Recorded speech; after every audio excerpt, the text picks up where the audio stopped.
How does your feelings of rejection show up in your relationships?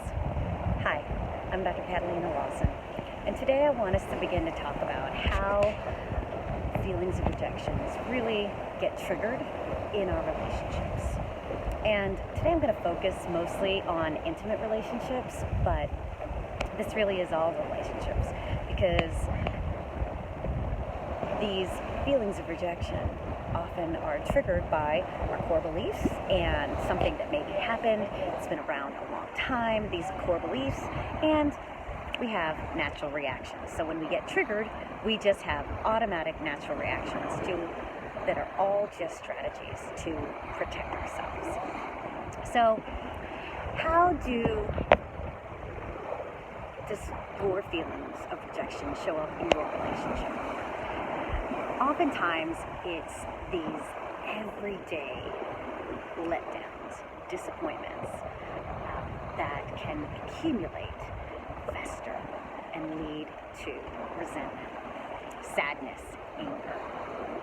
And it all stems from very micro rejections or disappointments that are going to happen, regardless of how healthy your relationship is.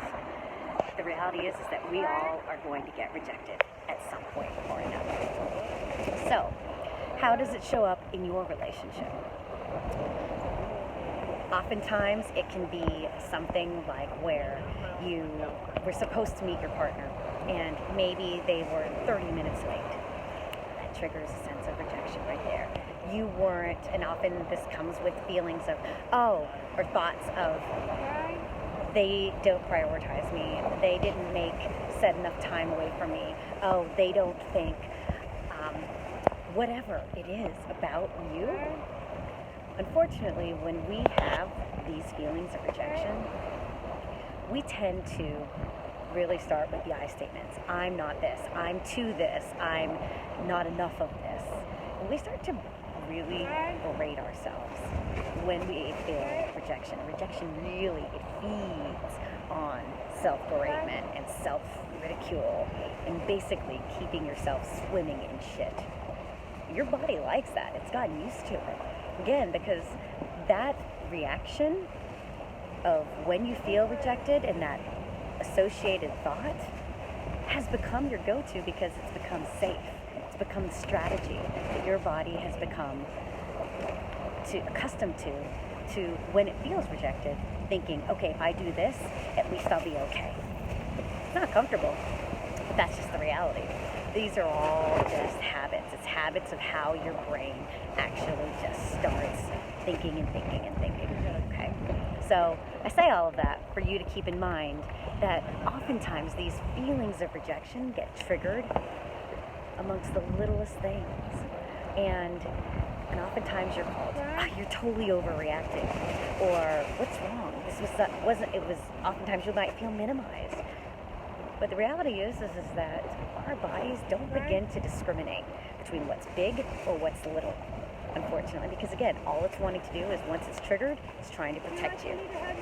So that's where it's really keeping in mind that these are natural and beginning to look at how often you get triggered and is there a feeling of rejection behind it? Because if there is, then really kind of starting to see how much these little moments, these what objectively maybe seem insignificant moments where you got disappointed, where that really cuts to your core, feeling rejected. Start noticing that. And because once you begin to notice it, then you can begin to discriminate between how you actually want to respond rather than just reacting. And we're going to talk about that in the next video. All right, I hope this helps, guys.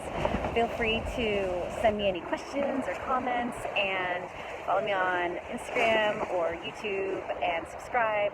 And I will talk to you soon. Cheers.